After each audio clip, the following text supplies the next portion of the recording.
I'd like to welcome you to this interview, and could you please start by stating your name and your rank? Alan Brackensick, Specialist 4. Okay, and what was that part of a special group, or? Well, that would just be any designation of rank in the Army. I know it's E4, Specialist 4, I guess. It's Okay. Any different MOS or any different, occupation, military occupation. Yeah, it'd be any, just a rank, it's designation. All right. Specialist 4. Where were you born and raised? Born in Quincy, Illinois. Right here? And lived 20 miles north here, except the Army time. And when I went to Macomb or Western Illinois University, pretty much right around here all my life, except for the Army. And college is only 50 miles away. Macomb, local, pretty much. So, where it says you had a business degree? General College? business degree General at business. Western, yeah, pretty much general business. Didn't really specialize in anything, just an overall general business degree. All right. Did you ever, after the war or anything, did you ever come back and open a shop or anything? Well, I used it. I worked in a bank for some years, as a what do you call it? Assistant cashier is about the highest I got in that bank. But yeah, I worked in the bank for a number of years, yeah, in banking. Okay. When you did you volunteer, enlist, or were you drafted for the war? Well, I think when the Vietnam War was about over, it was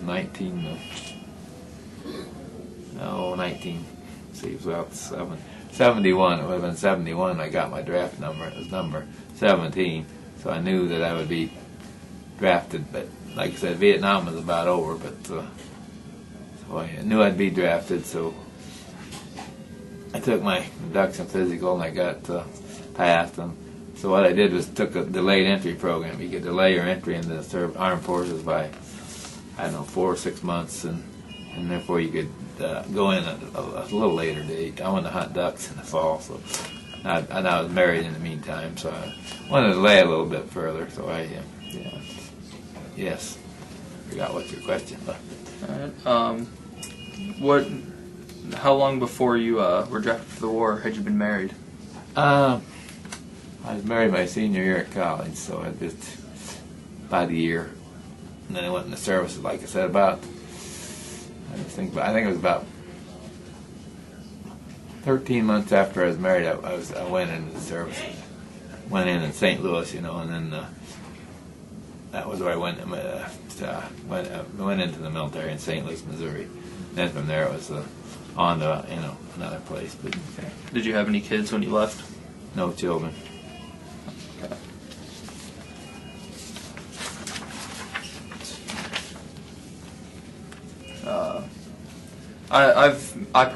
I'm related to veterans from the Navy, Marines, and I have some friends that have done both. You were in the Army? Yes, it was. Was there any special training for you guys? Well, I'd had that business. Mostly I was clerical, a lot of clerical training. Of course, everybody took the normal stuff and basics, like learn to fire the M16 and the kind of bivouac and all that tent stuff. You learned all that like field stuff. But then you went on. I think that was like 12 weeks training, and then the next 12 weeks would have been in your MOS, which would have been your military occupation. So that was more in the clerical training, which I had some of anyway in college. So it didn't amount to too much. I really pretty much had most of that in college. So kind of a carryover to. Okay. Pretty easy. It says you were stationed. It looks like Belgium. There's a headquarters over there. It's called SHAPE. Stands for Supreme Headquarters Allied Powers Europe. It's a NATO base, and a lot of different nationalities, branches of services. From different countries served there at NATO.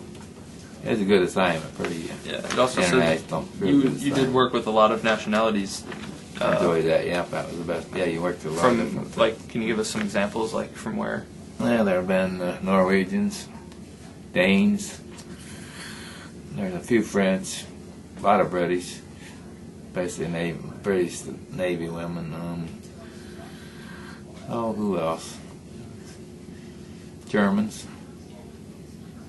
There's some Dutch. Mostly Europeans, European, I think. Yeah, you must be Europeans at NATO. Of course, that's North Atlantic. Yeah, European, basically. Okay. Was there a specific time, like you said, it was during the Vietnam War that you were drafted in? Just Vietnam was Towards the just ending, winding down. There wasn't much chance I'd go to Vietnam because, it's just about over. So you were stationed in Belgium, like about post-war? Yeah, basically post-war. Yeah. Okay. I had to serve 2 years. I was obligated for 2 years. Cause what I did is volunteered for the draft. Once I knew my number was low, 17, so I knew I was going. Did you have, like, was it just like office kind of work or patrol? And there it was, and yeah, there was some document work that and mostly just working for some. Some of them were officers, some of them were just higher ranking sergeants, but a lot of it was just, this one section, communication, and which a lot of them would have been messages being sent out to different other facilities, and there's some typing involved and document control, stuff like that. Okay. Yeah, and there was on the topic of documents, you had encrypted. Well, I know I can remember there's like secret, and there's top secret, and then there's crypto. The crypto security was always behind there, so a lot of them were encrypted. I think, and the messages were being sent. And basically, what I did is just carry those messages down to be sent. So I didn't really know anything about if they were encrypted, I didn't know anything about the message. I was just kind of a gopher. So you just kind of took what was there and sent it on. Whatever needed done, I was kind of. But in this section, you had to punch into this section. You had 4 or 5 numbers. You punched in this kind of like a vault door to get back into the section, which had some hallways and some rooms. But some of it was kind of technical. Some of it was technical stuff like communications equipment. So I didn't have anything to do with that. But there were people back there working technically on some kind of communication equipment, some other kind of equipment. I didn't pay much attention to that because it was down another hallway. But that was all behind what I'd call a vault door or something. It was probably as big as half of this building. Down hallways, and there's some rooms in there that different things are going on. I don't know what all went in on some of them. Do you have any friends friends that stand out from the war? Closer friends? Yeah. Well, it was interesting. They're at Shape. There was interesting. 4 of us were roommates. We were kind of from diverse backgrounds. We had one of them was I can remember him well. One of them was a Japanese American. He was a real smart guy, real intelligent guy. He was a math major from Colorado. I think his parents had served in the Army, and I think his mother must have been Japanese descent. He was Japanese American. And one of the fellas was a young guy from Miami. Funny thing, he got in some trouble, so he enlisted in the Army to avoid, I think, some jail time.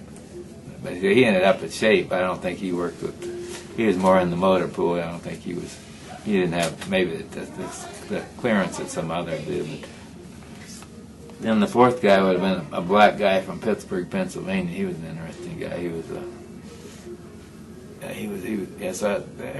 kind of neat. He had 4 pretty diverse backgrounds, and we all shared a room. There's 4 beds in it. I guess we all had kind of lockers like that. And Not a tight squeeze.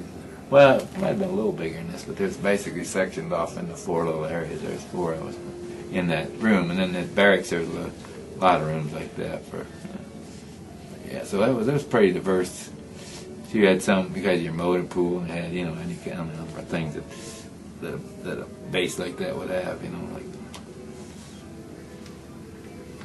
Okay. It was interesting. Yeah, of course, anybody that's been in the Army would probably say the same thing. You get to meet a lot of different people you never met otherwise. it was a good. It was a good. I guess it was a good experience when you look back on it. It was pretty valuable. Did you have any family or friends from the Quincy area that were serving at the same time? Let's see. I know. Okay, I had on my floor at college there were 40 of us, and I think there were 2 of us that ended up going into the Army, being drafted or voluntary to draft. Well, there was maybe 3. I'll take that back. There was about 3 or 4 of us, but one guy was from Warsaw, which was he was a classmate of mine in high school. He went to Hawaii. His assignment was Hawaii, so he had a pretty good assignment. And this guy in college, let's see, on my floor, he was in the Air Force. He was from the Chicago area, but I saw him when I got back. He had I think my enlistment was 2 and his was 3, but I saw him back at Macomb at Western because I came back and worked with a friend I'd gone to school with there. He was still living there. I stayed in Macomb for, I think, a year after, well, maybe a half year after I got out of the service and worked there with this. So I did run into this guy that was in the Air Force. He was also from my floor in Macomb, yeah. But basically, that's about the only guy that I knew that went in the service from around. Well, there's another guy. There's some more, so there's some other locals, I guess, that went in the Navy. But not a lot of them at that time. Not a lot of them. How do you feel about the war? Oh, I'd have been like any college student. I guess I was anti-war probably, but I think a lot of my protest and it was about the time of Kent State. It would have been about 1969. Late, yeah, and there was a lot of protests. As a matter of fact, they closed up. I think all the state universities early, like in about May. Yeah. I think they closed them early. Maybe you remember well, probably. Yeah. And I was up there protesting. I mean, I was up there. I don't know if I wasn't one of the. That wouldn't have been my normal mode of operation, but I thought it was kind of interesting. I was up there when they had their protesting, and I was on campus too, and I saw a lot of protests. I didn't get involved. You weren't Macomb, right? Or? No, I was at Indiana University down in Bloomington, and I started in '66.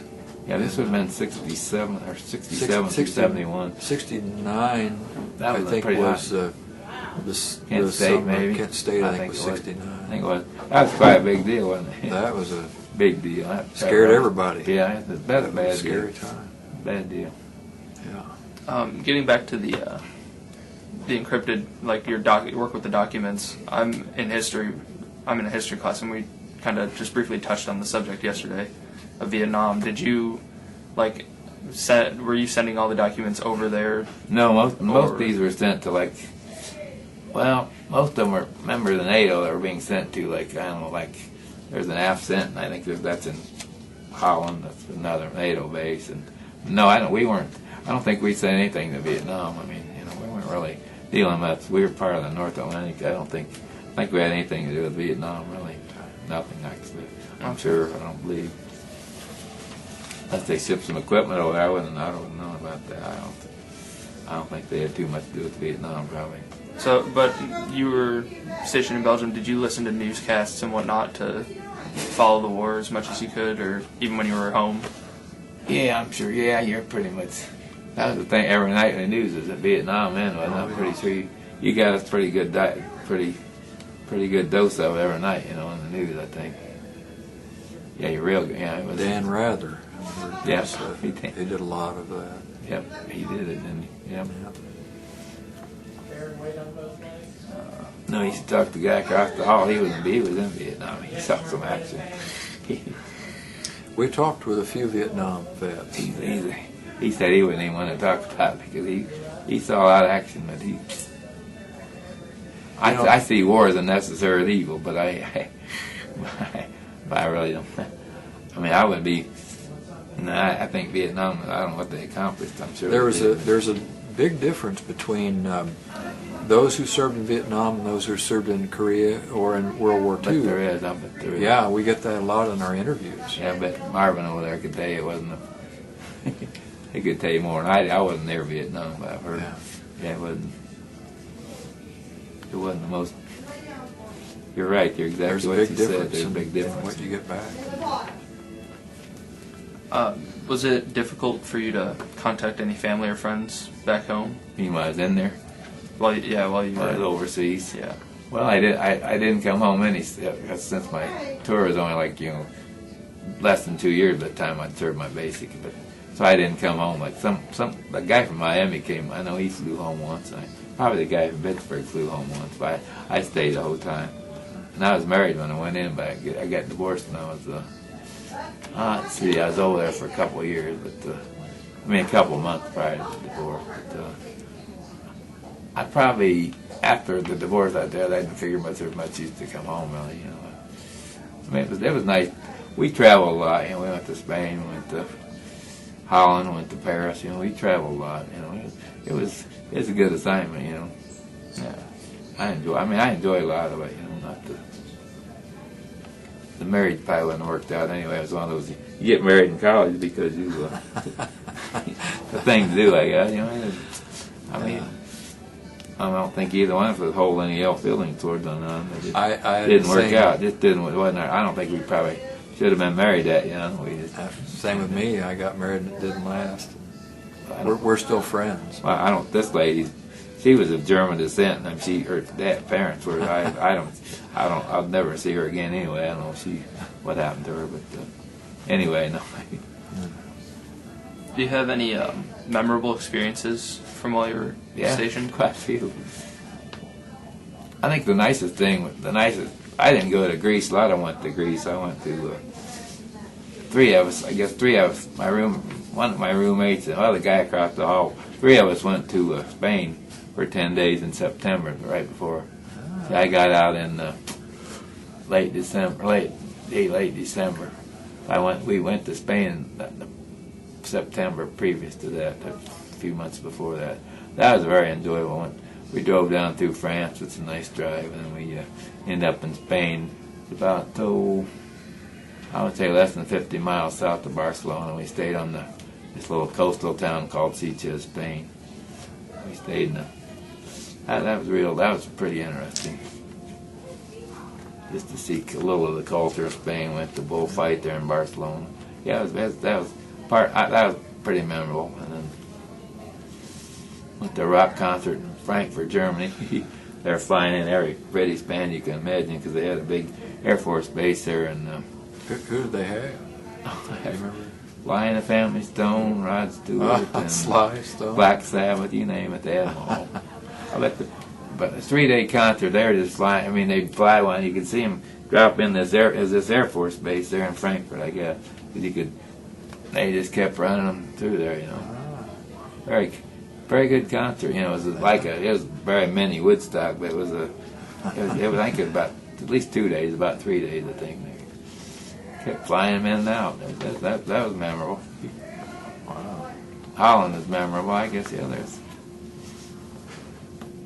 I don't know that I ever go back to Europe. I'm glad I had the chance to go. Probably, like my wife now, I've been married like 37 years. I'm still married, but she said she wouldn't want to go. She'd like to see more of this country first. It's probably a lot different now. I bet it is. It has to be different. Pretty liberal over there. Anything goes pretty much, I think. Most of the places, but Holland, Germany, families in Germany. About Germany, he's my roommate. He's German. He was in Germany. He's just a little younger than me, not much. It's a good experience, I think. Any humorous experiences too? Well, basically, I had a kind of a humorous experience. I said some of these things. I like I said, I'm not anti-army or anything by any means. I respect people that go in the army and make a career of it, more now than I would have then. But I think in basic training there was a couple of us. That's kind of funny. We probably 3 of us or 4. We went out this is down at Fort Leonard Wood or Fort Wood, Missouri. And we went out like you do, went out partying and got right back to base with this one guy. That I don't think we even knew the guy, but he had to happen to have a car, so he stopped on the way back right outside the base. He wanted to go in and get a pack of cigarettes or something. So there's two of us, 2 or 3. I guess there's 3 of us riding with him, and And so this one guy, I don't know who it was, it wasn't me, he jumped over and he drove his car, guy back to our barracks there on post, which is right across, back on post, you know.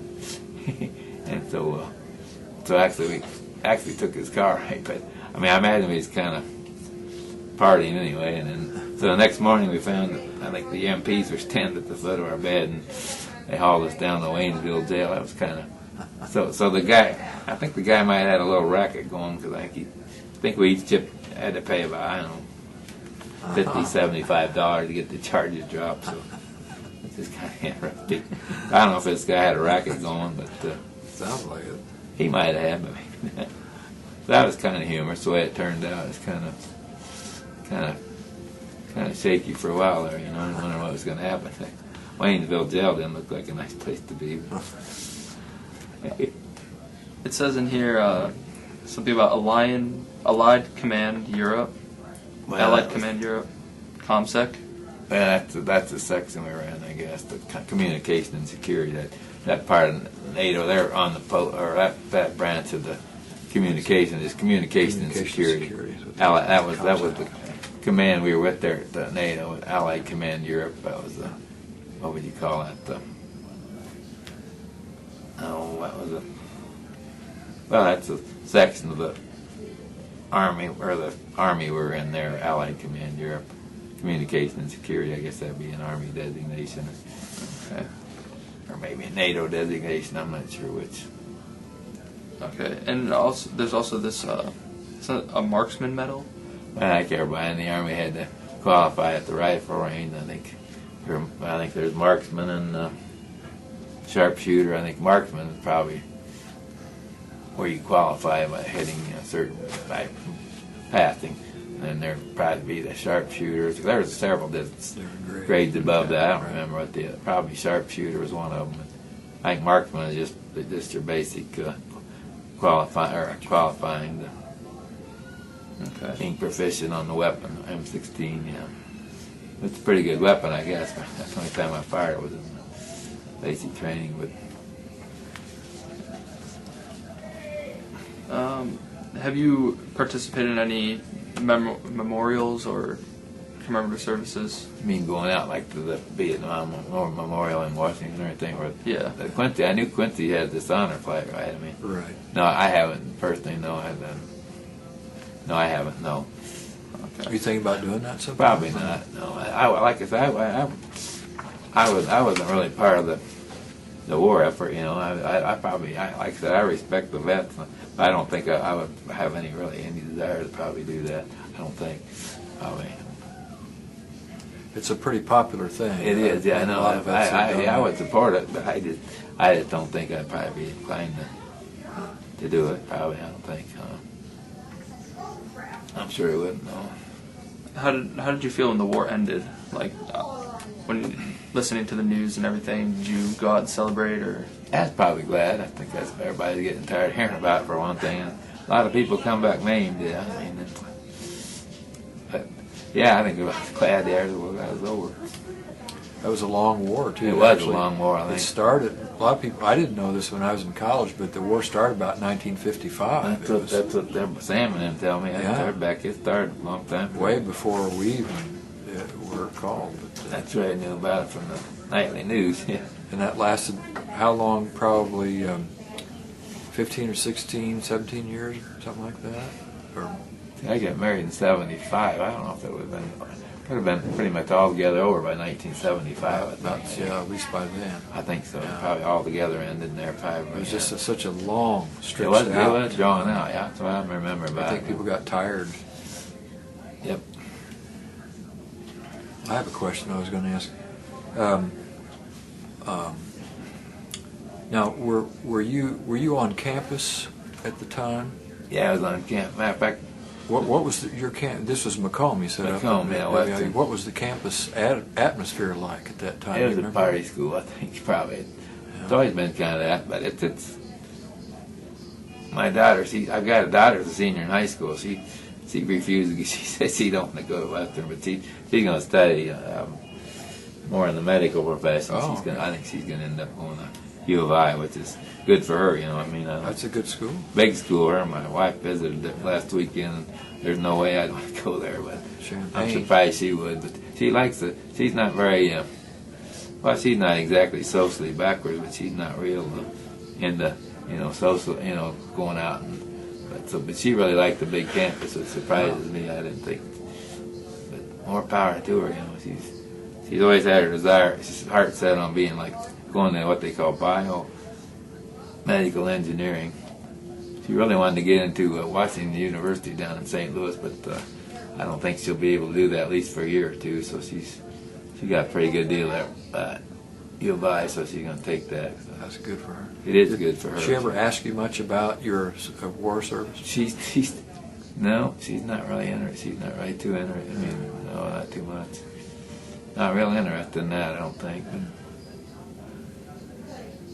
she's into music and into compete. She's motivated, real motivated. She'll probably make a good student. She's better if she's going to go into some of the stuff she's going to go into, I guess. These guys are into music also. They're in a band right now. I like music myself. I listen to a lot of Nora Jones and stuff like you guys probably heard of some of that stuff. Nora Jones, John Prine and stuff. I listen to a lot of YouTube. That's a good source. It is, yeah. You can find something good. Yeah, I like music. It's a big part of my. I never was in a band, but I enjoyed it. In high school, we had a band up there in Warsaw called Briller and the Firebirds. They're a pretty good band. They had a drummer who was pretty good, but probably not too well known. But yeah, I like music.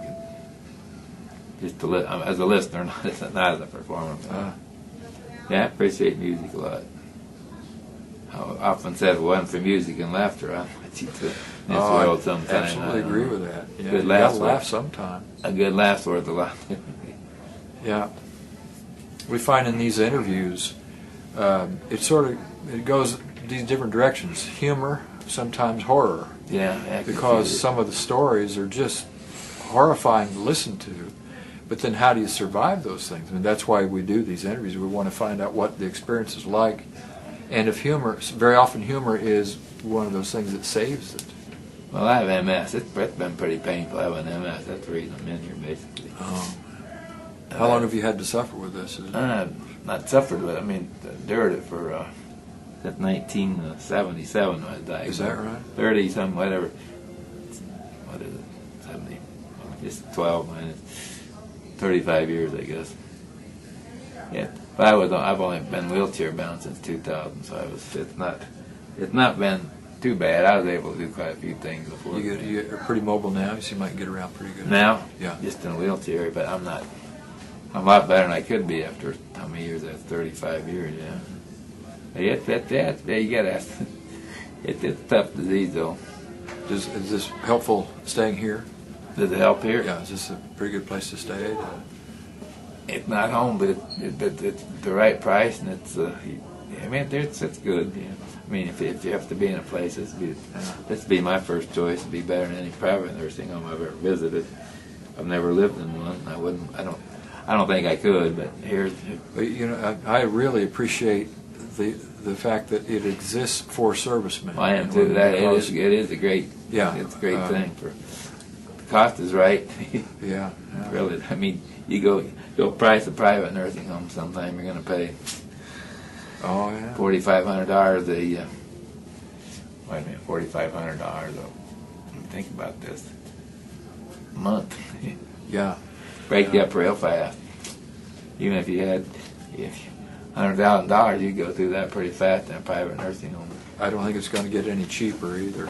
I don't think so. Not with the. Well, look my daughter's a nurse. She gets a pretty good wage, and no, it's not going to get any cheaper. I wouldn't want to be. I mean, I wouldn't, like I said, my daughter's motivated. She'll have to be, I guess, if she wants to. She's got big, she wants to what she calls succeed, whatever that means.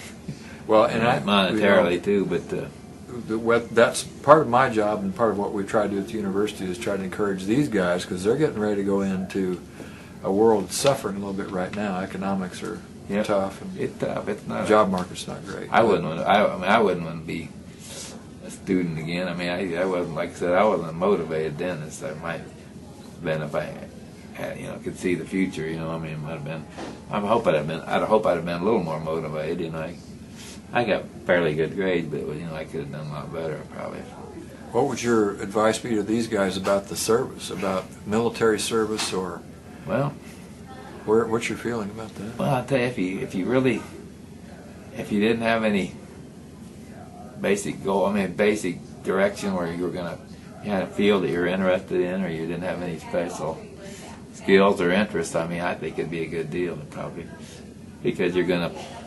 And then later on, if you decide to go to college, I guess a lot of them do go in for the GI Bill still. Right, they still.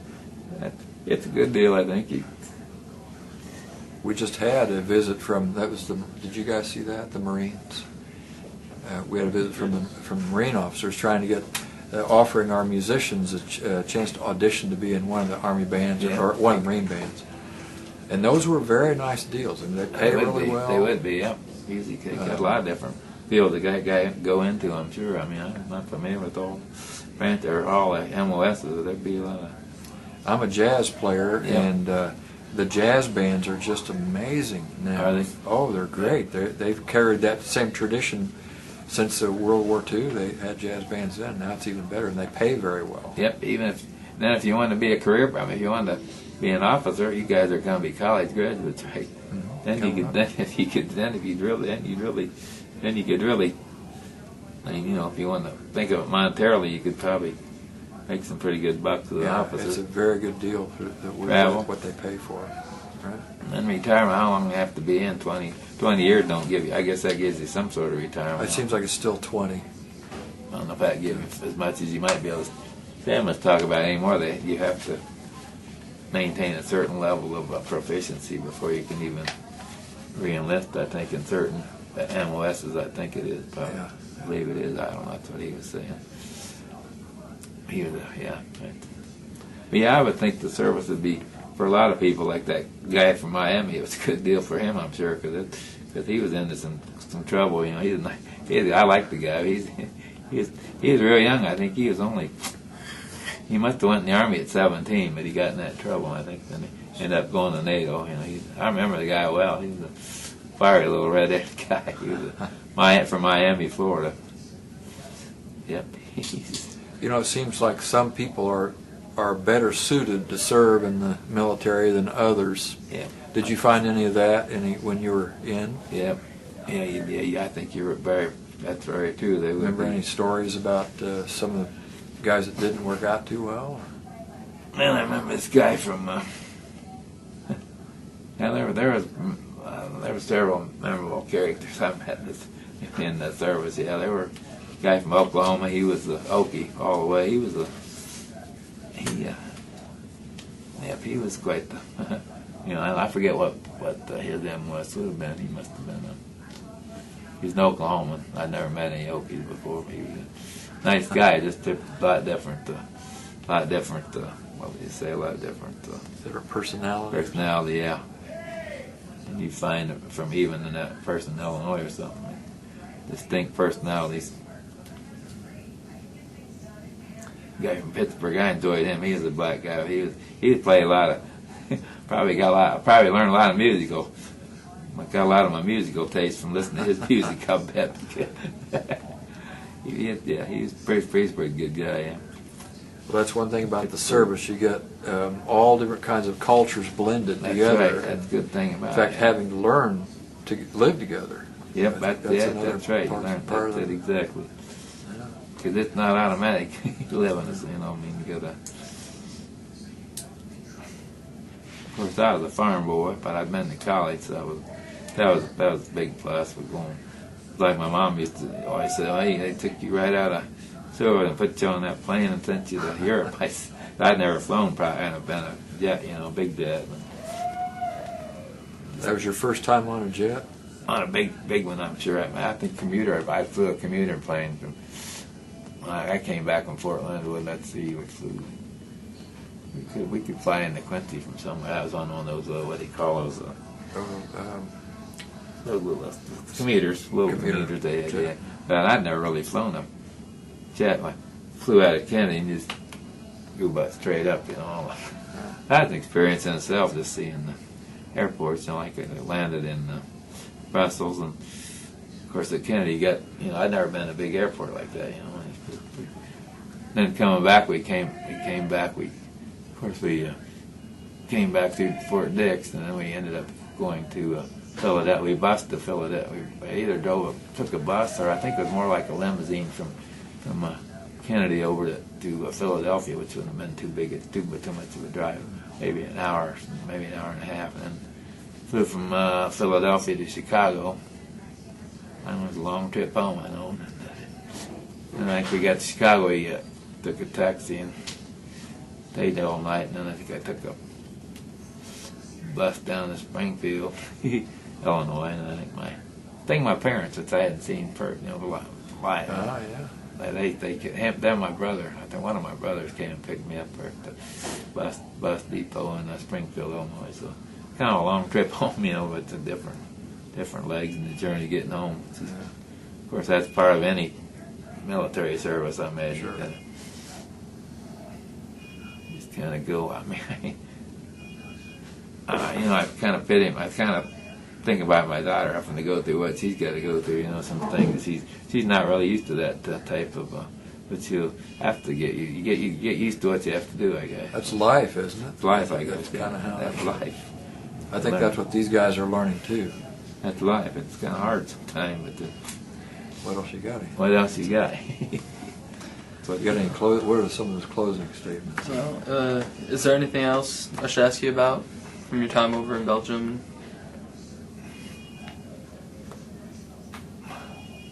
Well, I guess I'm kind of a loner in one way, but in a lot of ways it's real. I like to meet different.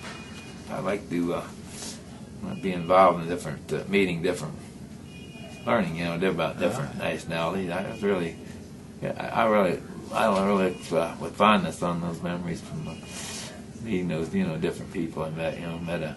We met a Scottish gal up in Brussels one night. She gave her a ride somewhere. She was going somewhere the next day or whatever. But we met a gal down in Spain, took her up to most of the way to Holland.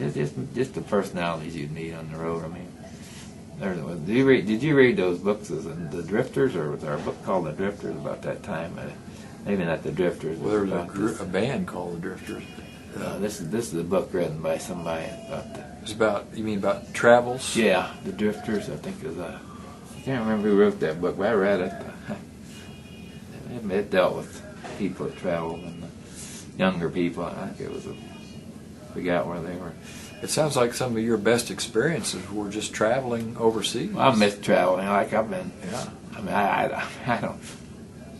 A lot of people don't get that opportunity. I realize that. It sounded like the military actually ended up being an opportunity to go overseas. It's positive for me. I mean, a lot of it was. I mean, it was. And even the military itself, as a job, was not that bad. I mean, of course, they have their standards, which everybody have to adhere to standards. Oh yeah. But it wasn't spit and polish so much at NATO. I mean, you just looked presentable. You didn't stand a lot of inspections. You didn't have a lot of physical training, physical therapy stuff. It was just kind of a job, office job. Where you just go do your job and 5 days a week, and then we had the weekend off most of the time, or all the time, I guess. Just a good chance to travel. All right. I enjoyed that. That's the best part I liked about it.